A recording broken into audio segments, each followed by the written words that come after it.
প্রিয় দর্শক, স্বাগত জানাচ্ছি আগামীর বাংলাদেশ অনুষ্ঠানে। আশা করি আপনারা ভালো আছেন, সুস্থ আছেন। আজকে আমাদের সঙ্গে আলোচনায় রয়েছেন ডক্টর মারুফ মল্লিক, রাজনৈতিক বিশ্লেষক এবং কলামিস্ট। রয়েছেন আলী হাসান জুনায়েদ, আপ বাংলাদেশের আহ্বায়ক। আপনাদের দুজনকেই স্বাগত। মনোনয়নপত্রর শেষ দিন ছিল গতকাল এবং বিএনপির বিদ্রোহী প্রার্থীদের একটি বড় অংশ সরেনি। বহিষ্কার, সতর্কতা ও দলীয় সিদ্ধান্ত অমান্য করে তারা নির্বাচনের মাঠে রয়ে গেছেন। গতকাল রাতে 298টা আসনের মধ্যে 295টা আসনের হিসাব পাওয়া গেছে। তাতে দেখা যায় 79টি আসনে বিএনপির 92 জন নেতা এখনো বিদ্রোহী বা স্বতন্ত্র প্রার্থী হিসেবে রয়ে গেছেন। কোনো কোনো আসনে আবার একাধিক বিদ্রোহী প্রার্থী রয়েছেন। আপনি জানেন যে শুরুতে 117 আসনে বিএনপির 190 জনের মতো দলীয় সিদ্ধান্তের বাইরে প্রার্থী হয়েছিলেন। এর মানে 190 থেকে কমে এখন 79 দাঁড়িয়েছে। তাদের কারো কারো মনোনয়নপত্র বাছাই করে বাতিল হয়ে গিয়েছিল, অনেকে আবার প্রত্যাহারও করেছেন। এবং আপনি এটাও জানেন যে দলীয় সিদ্ধান্তের বাইরে গিয়ে প্রার্থী হওয়া নেতাদের মধ্যে অন্তত 10 জনকে বিএনপি বহিষ্কার করেছে সব পদ পদবি থেকে। এর বাইরে জামাত ইসলামের একজন বিদ্রোহী প্রার্থী রয়েছে, সেটি হলো ময়মনসিংহের ফুলবাড়িয়া আসনে একজন প্রার্থী, জামাতের সাবেক আমির অধ্যাপক জসিমউদ্দিন। জামাতের আরও 3টি আসনে একটু ঝামেলা রয়েছে, তারা প্রার্থীপদ প্রত্যাহার করতে পারেনি, তাদের সমর্থকরা তাদেরকে তালা মেরে রেখেছিল।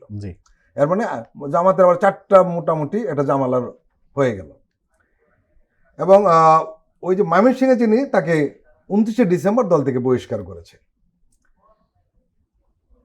এবং ওইখানে আবার বিএনপির একজন বিদ্রোহী প্রার্থী রয়েছে ফুলবাড়িয়াতে, উনি মহিলা দলের সাবেক সভাপতি আক্তার সুলতানা।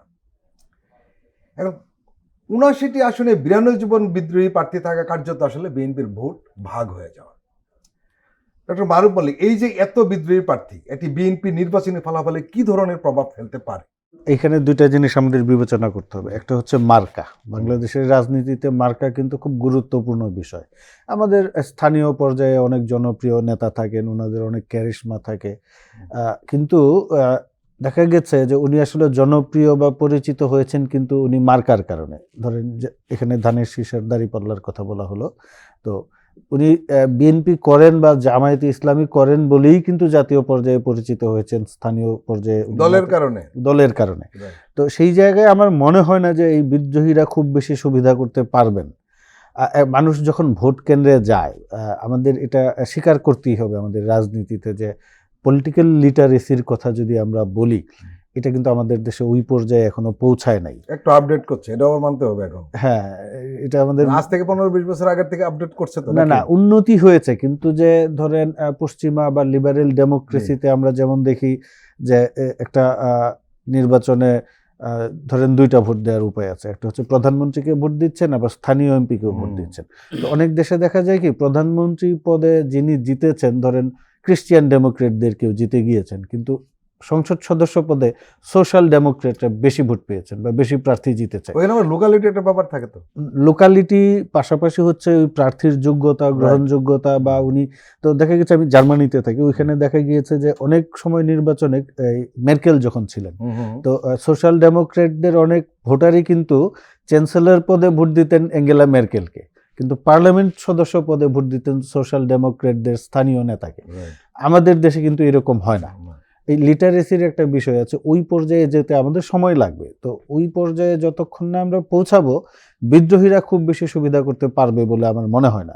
79 জনের যে কথা বললেন, এখন 79 জনের মধ্যে ধরেন একদম যদি দাঁড়িপাল্লা এবং ধানের শীষেরকে পাল্লা দিয়ে বেশি ভোট পেয়ে উনি সংসদ সদস্য নির্বাচিত হয়ে যাবেন, এইরকম আমার মনে হয় খুব বেশি হলে 2-1 জন আছে এই 79 জনের, বিএনপির যে বিদ্রোহী যাদের কথা বললেন।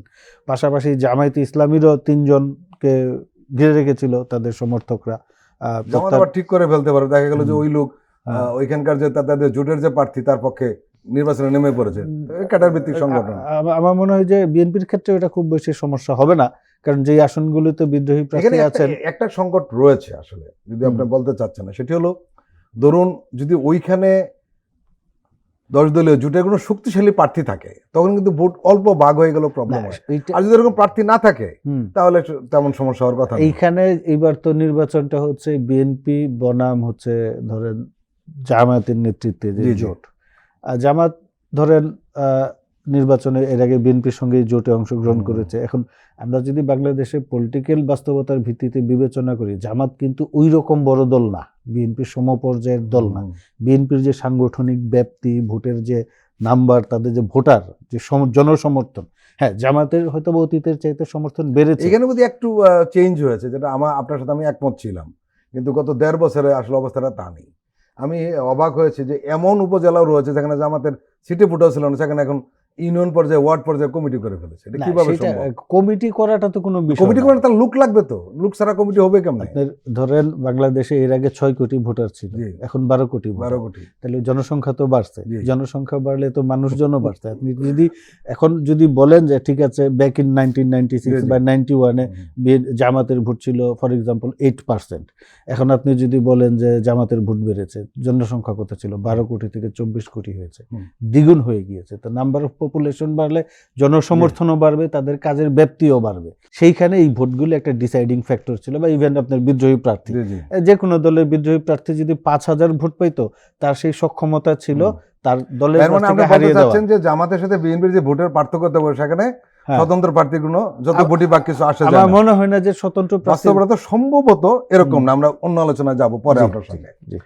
আলী হাসান জুনায়েদ, বিএনপির বিদ্রোহী প্রার্থীদের বড় অংশ থেকে যাওয়া যোগবদ্ধ আন্দোলনের শরিকদের সঙ্গে আসন সমঝোতা রাজনীতি যেমন জটিলতায় পড়েছে, তেমনি এই দলটার ভিতর যে দলীয় শৃঙ্খলা নিয়েও একটা অস্বস্তি তৈরি হয়েছে। এটা স্বাভাবিক, এতগুলি প্রার্থী। আমরা দেখলাম যে বিএনপি শরিকদের যেসব আসন দিয়েছে, শুধু একটি আসন ছাড়া আর সব আসনেই বিদ্রোহী প্রার্থী রয়েছে। 2 না 3টে আসনে আবার একাধিক বিদ্রোহী প্রার্থী রয়েছে। এমনকি যারা দানের শীষ প্রতীক পাওয়ার জন্য নিজের দল পরিত্যাগ করেছে, নিজের দলকে বিলুপ্ত ঘোষণা করেছে, সেখানেও বিদ্রোহী প্রার্থী রয়েছে। জমিয়তুল উলামা ইসলামকে দেওয়া 5টি আসনে বিএনপির কিন্তু বিদ্রোহী প্রার্থী রয়েছে এবং তারা প্রতিদ্বন্দ্বিতা করছেন। এর মানে বিএনপির যারা শরিক হয়েছেন তাদের শেষ পর্যন্ত কি লাভ দাঁড়াবে আমরা বুঝতে পারছি না। কি বলবেন? আমার কাছে মারুফ ভাইয়ের সাথে একটু আমার কিছু দ্বিমত আছে এই জায়গায়।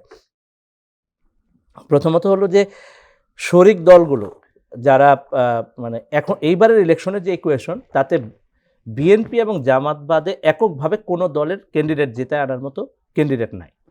অর্থাৎ বিএনপি কিংবা জামাতের সহযোগিতা নিয়েই আসলে বাকি দলগুলোকে আসলে ইলেকশনের বৈতরণীটা পার হতে হবে, এই একটা রিয়েলিটিতে আমরা পড়েছি। অর্থাৎ অন্য কোনো দলেরই এমন কোনো প্রার্থী নাই যিনি কনফিডেন্টলি বলতে পারবেন যে বিএনপি এবং জামাতের হেল্প ছাড়া এটার প্রমাণ আমরা আরেক দিকেও পেয়েছি, যেটা হলো যে দেখেন যে মার্কার প্রশ্নে এসে ধানের শীষ মার্কা নেওয়ার জন্য দলগুলো বিলুপ্ত করে বিএনপিতে যোগ দিচ্ছেন, কারণ ধানের শীষ ছাড়া আসলে ওইখানে উনি ইলেকশন করে ওই বৈতরণীটা পার হতে পারবেন না। তো মার্কার দিক থেকে দুইটা, ধানের শীষ এবং দাঁড়িপাল্লা, আর দল বিএনপি এবং জামাত, এর বাইরে বাকি সব দলকে আসলে সহযোগিতা নিয়ে এই নির্বাচনী বৈতরণী পার হতে হবে। তো নির্বাচনের আগে যেহেতু জোটের ইকুয়েশন, তো জোটের ইকুয়েশনে 2টা জোট আমরা দেখতে পাচ্ছি স্পষ্টত। এই 2টা জোটের মধ্য থেকেই সরকারি দল এবং বিরোধী দল নির্ধারিত হবে। তো সেইখানে আমার ইকুয়েশন যেটা, যে 2টা দলেরই যেহেতু এইবারে আরপিও অনুযায়ী ইলেকশন করতে হবে হলো যার যার দলের মার্কায়, সো জোট যে আসনগুলো ছাড়তেছে ওইখানে কিন্তু সে রিস্কে পড়ে যাচ্ছে। যেমন ধানের শীষ মার্কা না থাকার কারণে সে দাঁড়িপাল্লার কাছে হেরে যাওয়ার সম্ভাবনা তৈরি হচ্ছে, আবার দাঁড়িপাল্লা মার্কা না থাকার কারণে সহজেই ধানের শীষ জিতে যাবে এরকম একটা সম্ভাবনাও তৈরি হচ্ছে। তো এই যে ইকুয়েশনটা, এই ইকুয়েশনটা মাথায় রাখতে হবে। কিন্তু জোট সঙ্গীদের সাথে আমি মনে করি যে বিএনপির যে ক্যান্ডিডেটটা দাঁড়িয়ে গেছেন, এটা সামলাতে না পারা বিএনপির সাথে জোট সঙ্গীদের একটা বিশ্বস্ততার সম্পর্কটা ক্ষতিগ্রস্ত হবে, একটা অবিশ্বস্ততা তৈরি হবে, অস্বস্তি হবে। এবং গতকালকে দেখেন যে জামাতেরও যে 3 জন সমর্থকরা আটকে রেখেছেন বা যাই বলেন না কেন, এটা কিন্তু জোট সঙ্গীদের মধ্যে অস্বস্তি তৈরি করবে বাস্তবভাবেই। তো এই জায়গাটা দলগুলোকে এনশিওর করতে হবে। বহিষ্কার করার পরেও আমি ভাইয়ের সাথে যে জায়গায় দ্বিমত করছিলাম, বিএনপির প্রার্থী যারা থাকেন স্বতন্ত্র প্রার্থী, তারা ব্যক্তিগতভাবেও অনেকে আসলে এলাকাতে প্রভাবশালী, উপজেলা চেয়ারম্যান ছিলেন অথবা উনি জনপ্রতিনিধি ছিলেন, কোন দলীয় পদে ছিলেন, কোনো না কোনো ভাবে উনি এম্পাওয়ার্ড ছিলেন, দলীয় পদে ছিলেন অথবা সরকারিভাবে নির্বাচিত জনপ্রতিনিধিও ছিলেন অনেকে।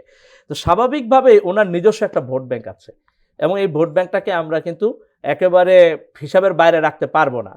তো ইলেকশন যেহেতু কম্পিটিটিভ হওয়ার একটা সম্ভাবনা তৈরি হয়েছে, সেই জায়গায় কিন্তু ওই ভোটগুলো ব্যবধান গড়ে তোলার ব্যাপকভাবে সম্ভাবনা তৈরি হয়েছে ওই ভোটগুলো। কারণ আমি যদি আমার এলাকা নারায়ণগঞ্জে বলি, যে নারায়ণগঞ্জে নির্বাহী কমিটির 2 জন বহিষ্কৃত হয়েছেন, গিয়াসউদ্দিন সাহেব এবং শাহ আলম সাহেব।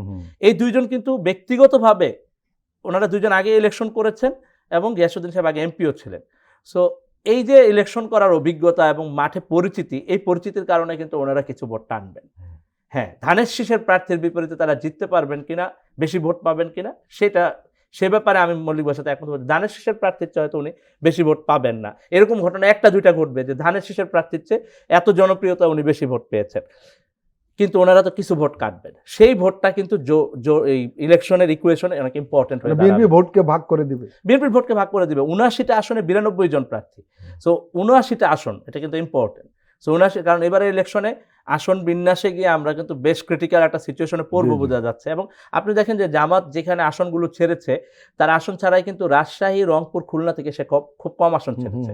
তার অর্থ কি? সে তার স্ট্রং জোনে কিন্তু আসনগুলো রেখে দিয়েছে এবং অন্য জায়গায় কিন্তু সে আসন ছেড়েছে। বাকি 5টা বিভাগে কিন্তু অনেক আসন সে ছেড়েছে। শক্তিশালী আসন ছেড়েছে, সব মিলিয়ে বলা হয় 5টার বেশি হবে না, আর সব 10টাই রেখেছে। এইখানে হয় কি, এই জোটের যখন নেগোসিয়েশন হয় তখন যে বড় দল থাকে তার কিছু অ্যাডভান্টেজ থাকে, এবং তারা হচ্ছে তাদের একদম কনফার্ম আসনগুলো রেখে যেখানে তাদের ঝুঁকি থাকে সেইখানে তখন তারা জোটে যায়। জামাত তাই করেছে, তাদের কনফার্ম আসন, জামাত তাদের মানে শক্তিশালী জোনগুলোতে কিন্তু আসনগুলো খুব কম ছেড়েছে, আর যেই সব জায়গাগুলোতে তুলনামূলক দুর্বল সেসব জায়গাতে কিন্তু সে আসন মানে ব্যাপকভাবে আসন ছেড়েছে।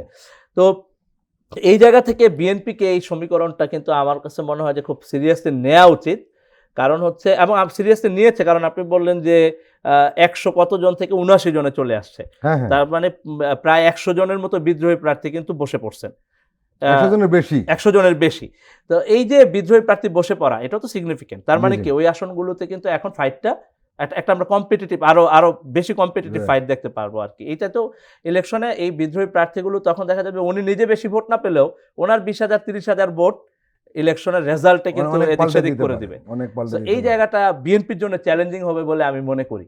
সেই জায়গায় জামাত কিছুটা সুবিধায় আছে এইখান থেকে, যে বেসিক্যালি বিএনপি যে গণভিত্তির দল, জামাতের তো এই গণভিত্তি ছিল না। এইবারের গণ অভ্যুত্থান পরবর্তী সময়ে জামাতের এই গণভিত্তি তৈরি হয়েছে এবং ছাত্র সংসদ নির্বাচনগুলোর মধ্য দিয়ে একটা হাইপ তৈরি হয়েছে। এবং একই সাথে আমি বলবো যে বিএনপি গত 1.5 বছরে তৃণমূলকে নিয়ন্ত্রণ করতে ব্যর্থ হয়, তার কিন্তু তৃণমূলে জনপ্রিয়তা হ্রাস পেয়েছে। যে পরিমাণ গণভিত্তির দল ছিল, কারণ বিএনপিকে 7,000-এর মতো তার কর্মীকে বহিষ্কার করতে হয়েছে, এবং আবার অনেকে ফেরত নেওয়া হয়েছে দলে। তো সব মিলিয়ে কিন্তু সিগন্যালটা তৃণমূলে কিন্তু খুবই নেগেটিভ। এবং তৃণমূলে যখন কথা বলতে, আমার ধারণা বিএনপি এই ব্যাপারে নিশ্চয়ই জরিপ করছে, কথা বললে তারা বুঝতে পারবে যে মানুষজন কিন্তু তাদের ব্যাপারে ইতিবাচক ভঙ্গিতে নাই। সো এই জায়গাটাতে বিএনপি কিছুটা ব্যাকফুটে আছে, এবং একই সাথে এই যে সংঘর্ষ, প্রাণহানি, নানা ঘটনার কারণে মানুষ এগুলো অবজার্ভ করছে। কারণ লোকাল লাইফে কিন্তু মানে একেবারে লোকালিটিতে মানুষ এত বড় ন্যাশনাল ইস্যু নিয়ে চিন্তা করে না, সে দেখতেছে তার লাইফে কোনটা ইম্প্যাক্ট পড়তেছে।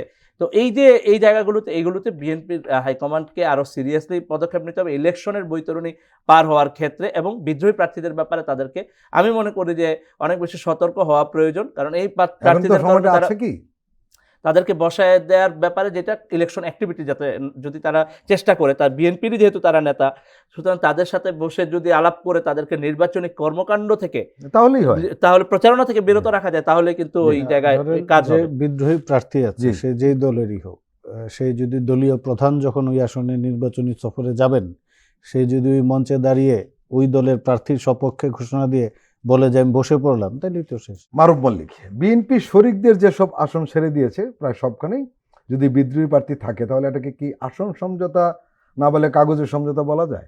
এটার বিষয়। আর এটা হলো যে যেটা বলছিলেন যে একটু আস্থার সংকট তৈরি হয়, অলরেডি কিছুটা হয়েছেও। আপনি নিশ্চয়ই দেখেছেন যে নাগরিক ঐক্যের সভাপতি মাহমুদুর রহমান মান্নাকে একটি আসন ছাড়ার নীতিগত সিদ্ধান্ত নিয়েছিল বিএনপি, তবে রাজধানী ঢাকায় নাকি বগুড়ায় সেটি কিন্তু অমীমাংসিত থেকে গিয়েছিল। পরে দেখা গেল যে মান্না ভাই করলেন কি, ঢাকা 18, যেটা উত্তর এবং বিমানবন্দর, আর শিবগঞ্জ যেটা বগুড়া 2, সেখানে উনি নমিনেশন জমা দিলেন। দুটি আসনে তার প্রার্থিতা শেষ পর্যন্ত টিকে যায়। এবং দুটিতে কিন্তু বিএনপিও প্রার্থী দিয়েছে। মান্না ঘোষণা দিয়েছেন 2 জায়গাতেই তিনি লড়বেন এবং আর এদের সঙ্গে থাকবেন, এরকম একটা কথা উনি বলেছেন। তাহলে বিষয়টি কি দাঁড়ালো, এই জোট সমঝোতা? না, এটা ধরেন একটু মান্না ভাইয়ের মনোনয়ন নিয়ে একটু শুরুতেই জটিলতা ছিল। বগুড়ায় তার কিন্তু মনোনয়নটা বাতিল হয়েছিল, যে ঋণ সেটা তো খেলাপি। হাস্যকর ছিল, কারণ একই লোকের বগুড়া বাতিল হয়, ঢাকায় স্থায়ী হয়। হ্যাঁ, এইটা ধরেন ওই জটিলতার কারণেই সম্ভবত দুটি আসনে মনোনয়ন জমা দিয়েছিলেন এবং দেখা গেল যে বগুড়ায় ওটা ঠিক আছে, বগুড়ায় বাতিল হয়ে গেল এবং 18-তে টিকে গেল। তো এইটা ধরেন এখনো সময় আছে, আলাপ আলোচনা করে এটা সমঝোতা করা যাবে। জুনায়েদ যেটা বলল, তাহলে সময় কিন্তু নেই একেবারেই। এখানে একটা বিপদ আছে ভাই, এখানে বিপদ হলো যে ধানের শীষ মার্কাটা আছে। হ্যাঁ, মার্কা যদি থাকে তাহলে আপনার ব্যক্তি যেই হোক হুম, মার্কায় ভোট পড়ে যাবে। মার্কায় ভোট পড়ে যাবে, কিন্তু শেষ মুহূর্তে যদি ধরেন দেখা গেল যে মান্না ভাই বগুড়া থেকে দাঁড়ালেন, সেক্ষেত্রে বগুড়ায় বিএনপির যে প্রার্থী, আর মান্না ভাইয়ের তো শুরুতে ধানের শীষে নির্বাচন করারও কথা ছিল না। উনি নিজের দলের প্রতীকেই ট্রাক না যেন ইগল এরকম একটা কিছু মার্কায় উনি দাঁড়াবেন। তো সেই জায়গায় দেখা গেছে নির্বাচনের আগের দিন, নির্বাচনের আগের রাতেও তো অনেক মেকানিজম হয়, অনেক সমঝোতা হয়। তো আমার কাছে মনে হচ্ছে যে বিদ্রোহী প্রার্থীরা দিন শেষে ভোটের মাঠে খুব বেশি প্রভাব ফেলতে পারবে না। এটার একটা উদাহরণ দেই, বিএনপির মহাসচিব ছিলেন মান্নান ভূঁইয়া এবং উনি তো সংস্কারপন্থী হলেন, দল থেকে বহিষ্কার হলেন। 2008-এর নির্বাচনে ধরেন মহাসচিব হিসেবে উনি সরকারের মন্ত্রী ছিলেন এবং সারা দেশে তার বিশাল নেটওয়ার্ক, সাংগঠনিক বিস্তৃতি সবকিছুই ছিল এবং বলা হয় যে শিবপুরের অন্যতম জনপ্রিয় নেতা উনি, বিএনপির না, নেতা, পলিটিক্যাল লিডার। আর 2008-এর নির্বাচনে এমনটাও শোনা যায় যে তৎকালীন সরকারের ব্লেসিংসও ছিল তার উপর, অনেকটা সরকারি সুবিধা নিয়ে নির্বাচন করেছেন। নির্বাচনে উনি 3rd হয়েছিলেন, কিন্তু আওয়ামী লীগ এবং 2008-এর নির্বাচনটা একেবারে আলাদা, ইঞ্জিনিয়ারিং হয়েছে সব। সেটা হয়েছে, কিন্তু আমরা জানি আর না, কিন্তু ওই ইঞ্জিনিয়ারিং এর পক্ষের লোকই তো ছিল। 30 সিট পাওয়ার কথা না। হ্যাঁ, না, কিন্তু মান্নান ভূঁইয়া ওই ইঞ্জিনিয়ারিং এর পক্ষের লোকই ছিলেন, জি, জি। বিপক্ষের। বিএনপি তো একটা বিরূপ পরিবেশে হয়তো কোনো কারণে। তো উনি ভোট পান নাই, আসলে ওনার অত জনসমর্থনও ছিল না, কারণ উনি যখন দলের মার্কার বাইরে গেলেন, আপনি দেখবেন বাংলাদেশে অনেক ডাক সাইটে লিডার আছে বিএনপি। এখানে একটা প্রবলেম কিন্তু রয়েছে, সেটি হলো যে যেটা জুনায়েদ বলছিলেন, সেটা হলো যে আমি অন্তত 10 জনকে ব্যক্তিগতভাবে চিনি যারা বিদ্রোহী প্রার্থী হয়েছে, এরা মূল প্রার্থীর চেয়ে কোনো অংশেই কম না। বারবার বলবো আরেকটা বিষয়, সেটা হলো যে বহিষ্কার করে যদি প্রার্থীরা মাঠে থেকে যান, তাহলে দলীয় শৃঙ্খলার কার্যকারিতাটা কোথায় থাকে, এই প্রশ্ন তো উঠতেই পারে।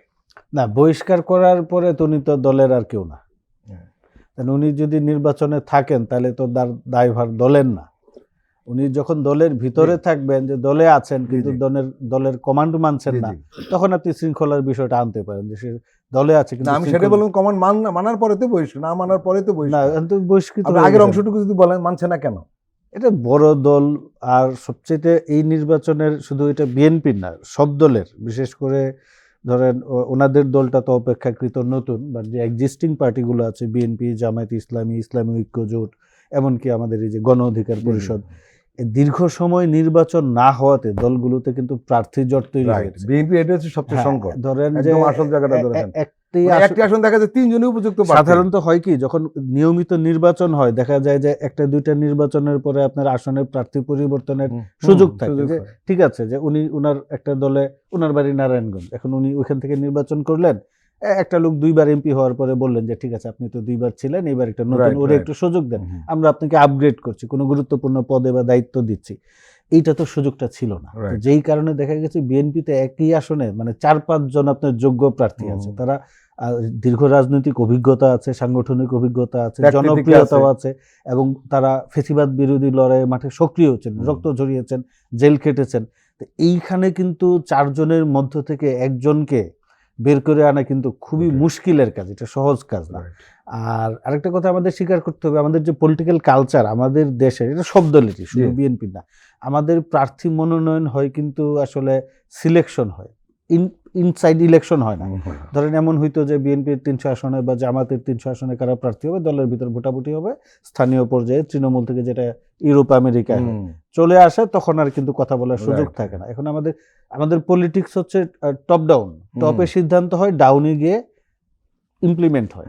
আর পলিটিক্স হওয়ার কথা বটম আপ, আপনি কে আপনার স্থানীয় পর্যায়ে কে এমপি হবে, জনপ্রতিনিধি হবে, দলের স্থানীয় পর্যায়ের নেতাকর্মীরা সিদ্ধান্ত নেবেন। তো ওই চর্চা তো আমাদের দেশে নাই, না থাকার কারণে একটু একটু জটিলতা বা সংকট তো হবেই। বাট আমি ফাইনালি মনে করি এটা খুব বেশি বড় সংকট হবে না। আলী হাসান জুনায়েদ, এই যে বিদ্রোহী প্রার্থীদের ঢেউ তৈরি হলো বিএনপির মধ্যে, এটাকে সাময়িক ঝামেলা নাকি দীর্ঘমেয়াদী রাজনৈতিক সংকেত হিসাবে কাজ করবে? বিএনপির মতো বড় দলের জন্য তো এটা দীর্ঘমেয়াদী সংকট এই জন্যে, ধরেন যে 2018 সালের ইলেকশনটাকে যদি আমরা মাথায় নিই, তো নাইটের ইলেকশন রাতে হয়েছে, কিন্তু বিএনপি কিন্তু ওই ইলেকশনে প্রত্যেক আসনের বিপরীতে 3 জন করে ক্যান্ডিডেটকে মনোনয়ন জমা দেওয়ার কথা বলেছিল। কারণ বিএনপি নিজেই তখন 3 জন করে ক্যান্ডিডেট এক একটা আসনকে তৈরি করেছে। তো তারা যখন এবারের ইলেকশন পেয়েছে, তারা তো প্রত্যেকেই ওই সিনারিওটাকে মাথায় রেখেছে এবং তারা ইলেকশনে ঝাঁপিয়ে পড়েছে। বিএনপিকে এই ক্রাইসিসটা ফেস করতে হবে, কারণ তার প্রত্যেকটা আসনে অনেক একাধিক বা আরো বেশি সংখ্যক লিডার আছেন, যারা হলো তাদের প্রত্যেকেরই এক একটা করে গ্রুপ আছে, যে গ্রুপে অসংখ্য মানুষজনের সাথে তাদের মেনটেন, যে আমাদের পলিটিক্যাল কালচারে যে পাওয়ার প্র্যাকটিস আর কি। তো এই জায়গাটাতে বিএনপিকে আমি মনে করি যে লম্বা সময় সাফার করতে হবে আর কি। এবং বিএনপিকে এই পাওয়ার প্র্যাকটিসের রাজনীতি থেকে বের করে এনে আমরা যে একটা সিভিলাইজড রাজনীতি চাচ্ছি, এই রাজনীতিটার লিডটা বিএনপিকে দিতে হবে। আমি মনে করি যে, কারণ বিএনপির যে বেসটা আছে, সাংগঠনিক স্ট্রাকচারটা আছে, পাওয়ার স্ট্রাকচারটা আছে, আমরা তো দীর্ঘদিন ধরে এই স্টাইলেই পলিটিক্সটা দেখে আসছি। তো বিএনপি যদি এই সিভিলাইজড ম্যানারে পলিটিক্সটা লিড করে, আমার মনে হয় যে বিএনপির ক্রাইসিসও দূর হবে আর কি অনেকটা। নয়তো এই সমস্যাটা তাকে আরও ফেস করতে হবে, কারণ আপনি 92 জন নেতা, তারা কিন্তু দলের গুরুত্বপূর্ণ নেতা এবং দলের কর্মীদের নিয়ে তারা কাজ করেন, রাজপথে ছিলেন, জেল জুলুমের নির্যাতনের শিকার হয়েছে, তাদের একটা সংগ্রাম আছে। তো এই যে এইদেরকে আপনি ডিল করবেন কিভাবে, সো এই জায়গাটা একটা কালচার আমাদের ডেভেলপ করতে হবে। আমরা ওইটাই চাই, যেটা ডক্টর মল্লিক বলছিলেন, যে বটম টু আপ, এই চর্চাটা আপ টু বটম যাতে না হয়, ক্ষুদ্র পরিসরে হলেও বিএনপিতে শুরু হয়েছে। এই গত 1.5 বছরে 5ই আগস্টের পরে বিভিন্ন জেলা বা বিশ্ববিদ্যালয়গুলোতে কমিটি হয়েছে ভোটের মাধ্যমে। এখন সেই ভোট হয়তো বা আপনি সমালোচনা করতে পারেন যে ভোটটা কতটুকু খুব একটা চোখে পড়েনি, যদি আপনি বলছেন শুরু হয়েছে, এটা বিস্তৃত হবে। প্রিয় দর্শক, আমরা এখন একটি বিরতি নিচ্ছি, আপনারা আমাদের সঙ্গেই থাকুন।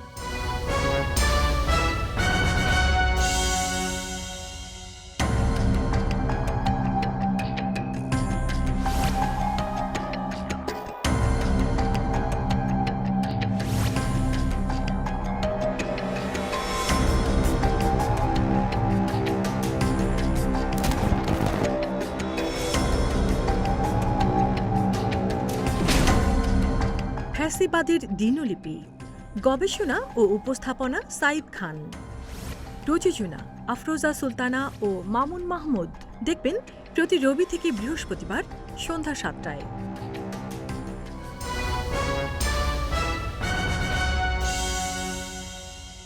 আবারও স্বাগত আগামীর বাংলাদেশ অনুষ্ঠানে। আজকে আমাদের সঙ্গে আলোচনা রয়েছেন রাজনীতি বিশ্লেষক ও কলামিস্ট ডক্টর মারুফ মল্লিক, রয়েছেন আপ বাংলাদেশের আহ্বায়ক আলী হাসান জুনায়েদ।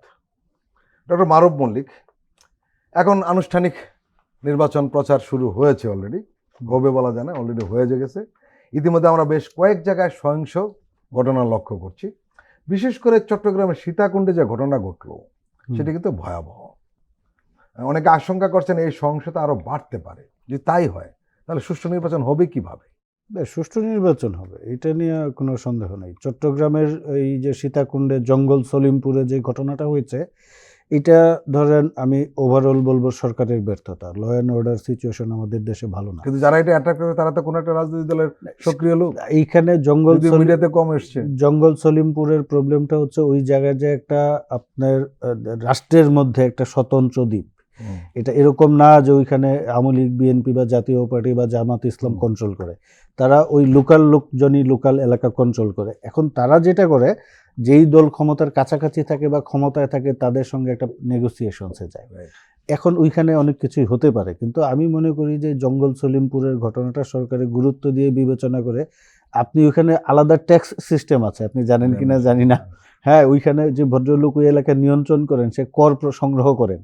এইটা তো আমাদের সরকারের বন্ধ করতে হবে। এইটা ধরেন আপনি কোনো পলিটিক্যাল পার্টির মাধ্যমে পারবেন না, সরকার যদি সক্রিয় না হয়। না, এটা একজন আবার উল্টোটু বলেছেন যে পলিটিক্যাল পার্টি হলে চারে, কারণ ওই যে আপনি বললেন না, সরকারের কাছাকাছি যে দল থাকে বা সরকারি দলে যারা থাকে, ওইখানকার ইতিহাসটা হচ্ছে ওটা খাস জমি পাহাড়ে এক ভদ্রলোক সেখানে গিয়ে বসতি গড়া শুরু করেছেন এবং উনি ওটা কন্ট্রোল করেন। ওনাকে খুব সম্ভবত ক্রস ফায়ারে মেরে ফেলেছে বা কোনোভাবে উনি মারা যাওয়ার পরে তার শিষ্যরা আবার বাহিনী তৈরি করেছেন। এখন আমাদের দেশে এই লোকগুলোর সঙ্গে পলিটিক্যাল পার্টির যোগাযোগ থাকে, এই যোগাযোগটা কাট করে দিবে কে? রাষ্ট্র, সরকার। সরকারে যে পলিটিক্যাল দলগুলোর কোনো দায়িত্ব নেই, না, পলিটিক্যাল দলগুলো ধরেন আমাদের তারা নিজেরা কাট করবেন, সম্পর্ক রেখে দিবে। আমাদের আইনের মানুষের যে সহজাত প্রবণতা, আপনি কিন্তু রাষ্ট্রের ভিতরে কিন্তু অপরাধ প্রবণতা থাকবে, সেটা পলিটিক্যাল দলগুলোরও আছে, আপনি অস্বীকার করতে পারবেন না, সব দলেই আছে। আইনের প্রতি একটা ভয় থাকতে হবে যে আমরা যাদেরকে তথাকথিত অপরাধ করলে ছাড় পাওয়া যাবে, সভ্য দেশ বলি, যদিও আমার দ্বিমত আছে, তাদের রাষ্ট্রে কিন্তু মানুষের একটা ধারণা আছে যে আমি এই ক্রাইমটা করলে আমার বাড়িতে পুলিশ চলে আসবে। তার মানে এই না যে বাড়ি বাড়ি পুলিশিং করা হবে, আপনি অপরাধ করবেন, ইউ উইল বি, মানে আপনি প্রডিউস টু কোর্ট। তো এইখানে যেটা হচ্ছে, আমাদের দেশে কিন্তু সেই আইনের ব্যবহার নাই, আপনার আইনের শাসন নাই। তখন কিন্তু শুধু জঙ্গল সলিমপুর না, সারা দেশেই আপনি এরকম নানা নানা পকেট পাবেন। নারায়ণগঞ্জের, আমাদের নারায়ণগঞ্জে একটা জায়গা ছিল চানমারি বস্তি, নাম শুনেছেন নিশ্চয়ই। সেই চানমারি বস্তিতে কিন্তু আপনার কোনো সরকারের আমলেই কোনো দলের পুলিশ ঢুকতে পারতো না, এবং সেটা আওয়ামী লীগ নিয়ন্ত্রিত এরিয়া ছিল। কিন্তু তার মানে কি এই না যে বিএনপি ক্ষমতায় আসলে সেই জায়গা আপনি রাষ্ট্রের নিয়ন্ত্রণে আসতো, এরকমও না। ওই যে ওখানে সন্ত্রাসী লোকজন থাকতো, তো সেটা কিন্তু পরবর্তীতে সরকার উচ্ছেদ করেছে এবং সেই জায়গাটা পরিষ্কার করে নিয়ন্ত্রণ করেছে। রাষ্ট্রের কাজকে এরকম যে নানা পকেট আছে, সেখানে গিয়ে আপনাকে ইন্টারভেন করতে হবে। এখন ক্ষমতায় যারা আছে তাদেরকে সৎ থাকতে হবে যে আমার দলের কেউ যদি এখানে যুক্ত থাকে তাহলে আমি ব্যবস্থা নিব, নাইলে তো আপনি রাষ্ট্র পরিচালনা করতে পারবেন না। আলী হাসান জুনায়েদ, এখন তো সবকিছু নির্বাচন কমিশনের অধীনে, কিন্তু আমরা দেখছি যে নির্বাচন কমিশনের সামনে বিক্ষোভ মিছিল করে চাপ দেওয়া হচ্ছে, তাহলে কি হবে? ইসি কি স্বাধীনভাবে কাজ করতে পারবে তাহলে? এবং আপনি নিশ্চয়ই জানেন যে আরপিতে এরকম আছে যে এখন এই মুহূর্তে আসলে নির্বাচন কমিশনের সামনে বিক্ষোভ করার সুযোগও নেই, এমনকি এমন দাবি জানা হয়েছে যেটা আসলে নির্বাচন কমিশনের এখতিয়ারভুক্ত। সাকসু নির্বাচন নিয়ে কথা হয়েছে, সাকসু নির্বাচন হবে কি হবে না এটা ইসির কোনো সিদ্ধান্তের ব্যাপার না, এটা ইসির সিদ্ধান্তের ব্যাপার না, এটা স্বায়ত্তশাসিত বিশ্ববিদ্যালয়ের নিজের সিদ্ধান্ত নেবে এবং নির্বাচন করবে। আমি মনে করি এটা একটা খুবই বাজে সংকেত হলো নির্বাচন কেন্দ্রিক। এখানে কিন্তু আরেকটা জিনিস আছে, শুধু একটি দলের ছাত্র সংগঠনকে এখানে বিক্ষোভ মিছিল করেছে তাই নয়, সব দলের লোকেরা যাচ্ছে, বিএনপি লিডাররা গিয়েছেন, জামাতের লিডাররা গিয়েছেন, এনসিপি লিডাররা গিয়েছেন, সবাই চাপ দিচ্ছে। তাহলে উনি চাপ সামলাবেন নাকি কি করবেন?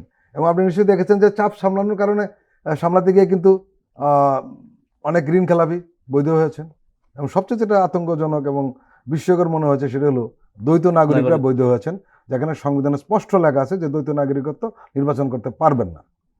তাহলে কি হবে?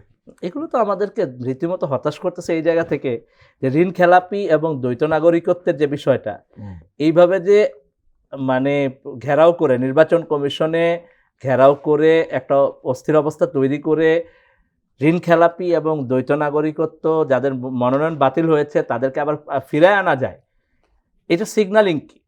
সিগন্যালিং এখানে তো আইন আদালত লাগবে না। দ্বৈত নাগরিকের ব্যাপারে কিন্তু সব দল ঐকমত্য হয়েছে, অন্য কিছু হোক বা না হোক।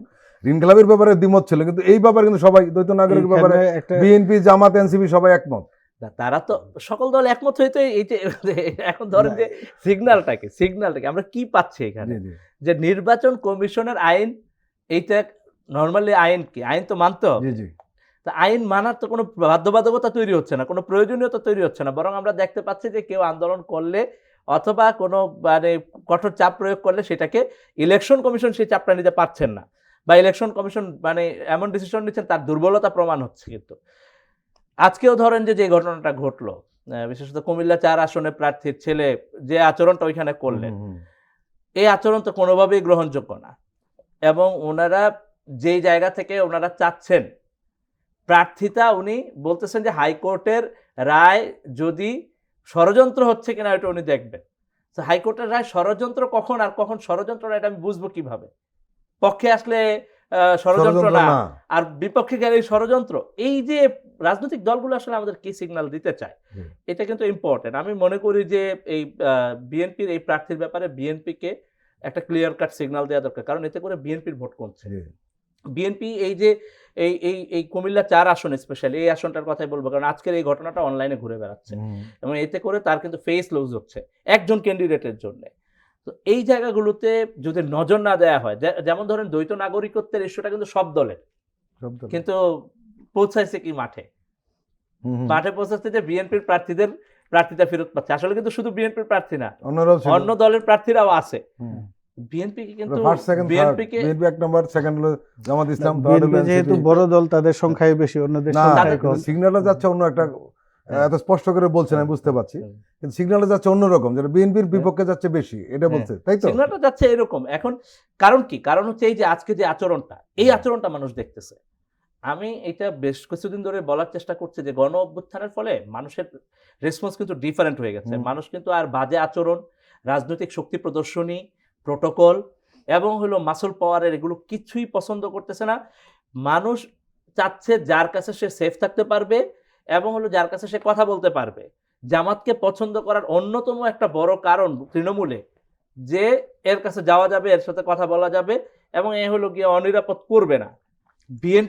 বিএনপির হাইকমান্ডকে এই জায়গাটা ভাবতে হবে। আপনি দেখেন তারেক রহমানের জানাজার বক্তব্য সারা দেশ প্রশংসিত হয়েছে। কি কারণে? কারণ হলো উনি নেতা সুলভ বক্তব্যের চেয়ে উনি মানুষের একেবারে, যে একজন সন্তান মায়ের জানাজায় যেভাবে বক্তব্য দেয় ওইভাবে উনি লেগেছে। ওই বক্তব্যটা দিয়েছেন। তাহলে বিএনপি তো এই সিগন্যালটা বুঝতে পারা দরকার যে মানুষ কি পছন্দ করতেছে। জি। এই জায়গাগুলোকে আমি মনে করি যে বিএনপির হাইকমান্ডের খুবই সিরিয়াসলি মাথায় নিতে হবে। আসন ভিত্তিক, কনস্টিটিউয়েন্সি বেসড রাইট। প্রত্যেকটা ক্যান্ডিডেটের এই আচরণগুলোকে চেক করা দরকার। খুব সিরিয়াসলি ভোট লস হচ্ছে। যেখানে যে ক্যান্ডিডেট, সেটা যে দলেরই হোক, এরকম আচরণ করছে তার কিন্তু ভোট লস হচ্ছে এবং সে বুঝতেও পারবে না নির্বাচনের দিন যে কিভাবে করে তার তারিখ সাথে করে যাবে, জি, জি। কিন্তু ভোটটা দিয়ে আসবে কিন্তু অন্য মার্কায়। ডক্টর মারুফ মল্লিক, জি। ইসির ক্লায়েন্ট হলো রাজনৈতিক দল, তাই তো? হুম। এখন সেই ক্লায়েন্টরে যদি চাপ প্রয়োগ করে তাহলে ইসি কি করবে? এইখানে আমার কাছে মনে হচ্ছে যে শুধু ইসি না, আমাদের জি। যে স্টেট মেকানিজম আছে বা রাষ্ট্র, জি। সরকারের যারা আছেন, তাদের আচরণ দেখে মনে হচ্ছে খুব অনিচ্ছায় তারা নির্বাচনটা করছেন। এই এখন অনিচ্ছায় যখন আপনি কোনো কাজ করতে যাবেন, সেখানে হযবরল তৈরি হবে। ইসি প্রথম যেই একটা কাজ করেছে, আমি মনে করি যে এই কাজটা গ্রহণযোগ্য হয়নি, যেটা জুনায়েদ বলছিলেন যে সব দলকে নিজ নিজ মার্কায় ভোট করতে হবে। আমরা জানি আমাদের দেশে রাজনৈতিক দলগুলোর জোট হয় এবং সেই দলগুলা সাধারণত বড় দলের মার্কা নিয়ে নির্বাচন করে, এটা একটা বাস্তবতা।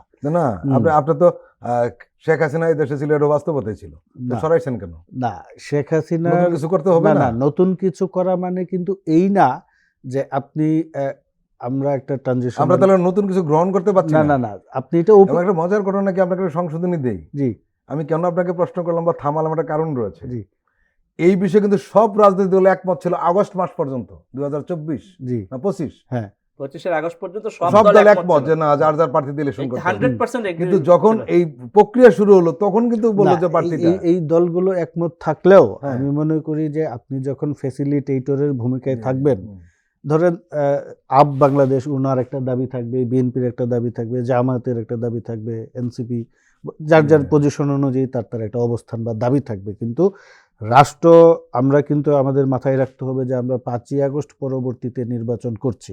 আমি স্বাভাবিক অবস্থা থেকে বেরিয়ে এসে নির্বাচন করি নাই, আমরা একটা অস্বাভাবিক, আমাদের গণতান্ত্রিক চর্চা ছিল না, ভোটাধিকার ছিল না, ওইখান থেকে বেরিয়ে এসে আমরা নির্বাচনে যাচ্ছি।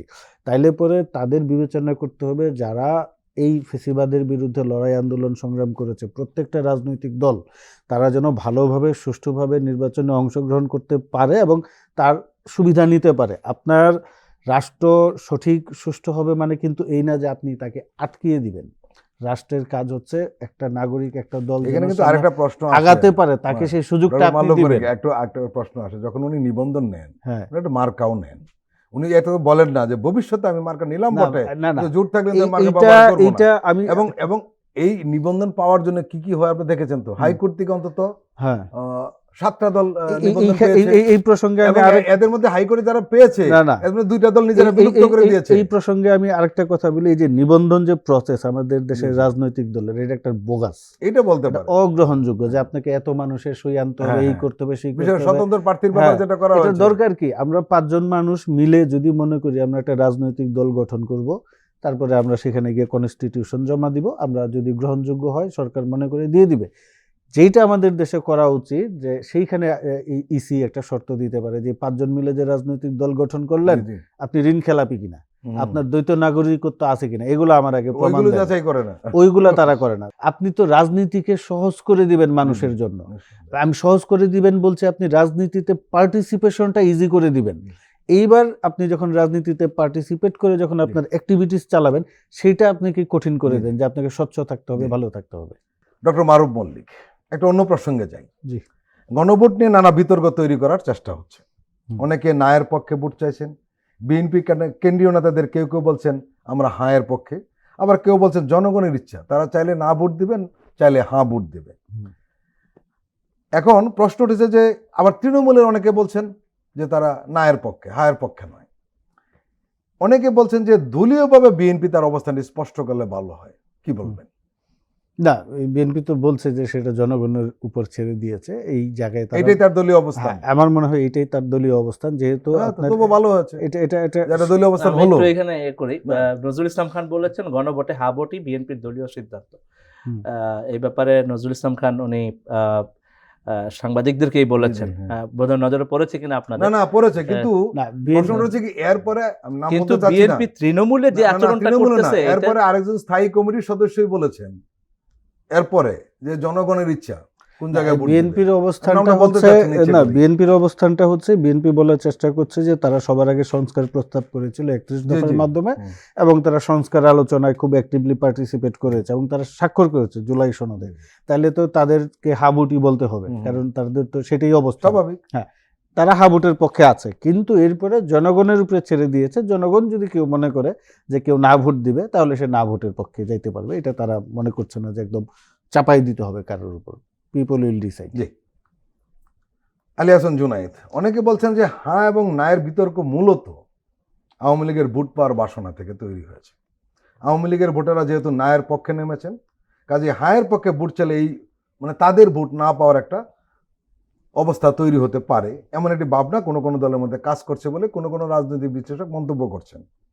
কিন্তু এদেশের তরুণরা তো হায়ের পক্ষে, এই কারণে কেউ কেউ বলছেন নায়ের পক্ষে থাকা মানে আগামী সংসদে ঝুঁকির মধ্যে পড়ে যাওয়া, এবং নায়ের পক্ষে থাকা মানে আওয়ামী লীগের সাথে প্যারালাল করে একটা অবস্থান তৈরি হয়ে যেতে পারে, চিত্রটা ওরকম হয়ে যেতে পারে। কারণ তরুণরা একটু সমস্যা এবার করতে পারে, কারণ 4,30,00,000 ভোট রয়েছে যারা 40% তরুণ ভোট, এবং যারা কখনো ভোট দেয়নি, এবং যারা ভোট দেয়নি এদের মধ্যে বেশিরভাগ তরুণ। এবং আরো একটা বিষয় রয়েছে, যারা এই প্রথম ভোটার হয়েছে, কি বলবেন? জি, আমি মনে করি যে 40% তরুণ, এটা খুবই ইম্পর্টেন্ট।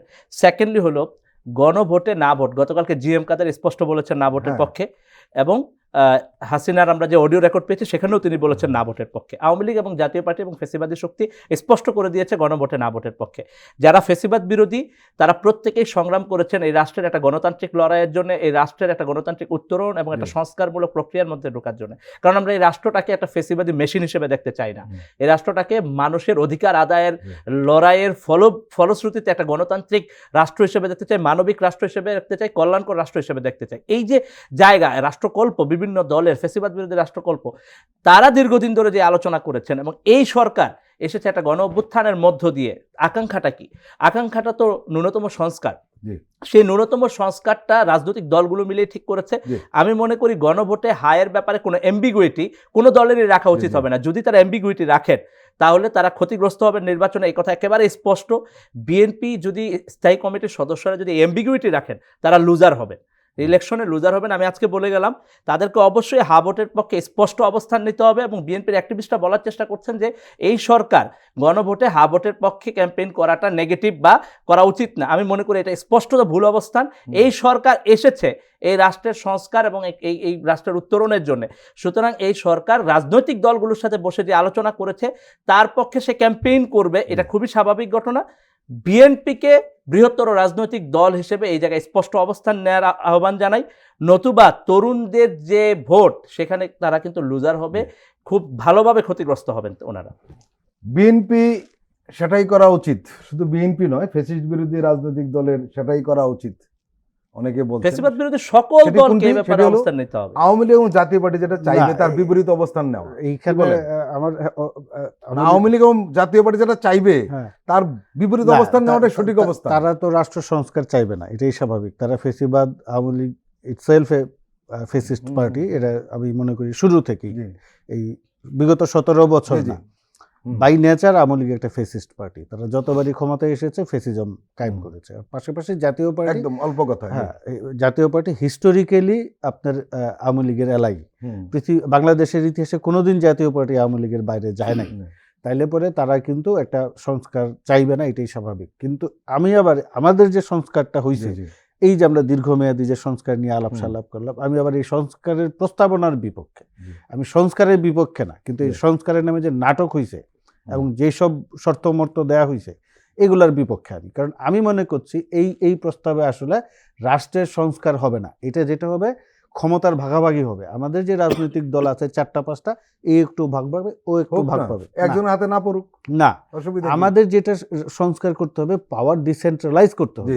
রাষ্ট্রের জনগণ মালিক, জনগণ সার্বভৌম, রাষ্ট্র সার্বভৌম না। আমি আপনার অনুষ্ঠানে আগেও বলেছি, সেই সার্বভৌম জনগণের হাতে রাষ্ট্র পরিচালনার দায়িত্ব দিতে হবে। সেটা তৃণমূল থেকে, যেটা আমি আগেও বললাম বটম আপ অ্যাপ্রোচ, সেই অ্যাপ্রোচে যদি আমরা না যাই, এই যে আমরা সংস্কারের নামে যেটা তামসা দেখলাম, আবার একই অবস্থা তৈরি হবে। তো আমাদেরকে যেটা করতে হবে, এই সংস্কারটাকে নির্বাচনের পর আমাদের এটা রিভাইজ করতে হবে, রিভাইজ করে জনগণের হাতে ক্ষমতা দেওয়ার রাস্তা তৈরি করে দেওয়া লাগবে। ডক্টর মারুফ মল্লিক এবং আলী হাসান জুনায়েদ, আপনাদের দুজনকেই আন্তরিক ধন্যবাদ, আমাদের দীর্ঘ সময় দিলেন। প্রিয় দর্শক, আজকের অনুষ্ঠান আমরা এখানে শেষ করছি। আপনারা ভালো থাকবেন, সুস্থ থাকবেন। আল্লাহ হাফেজ।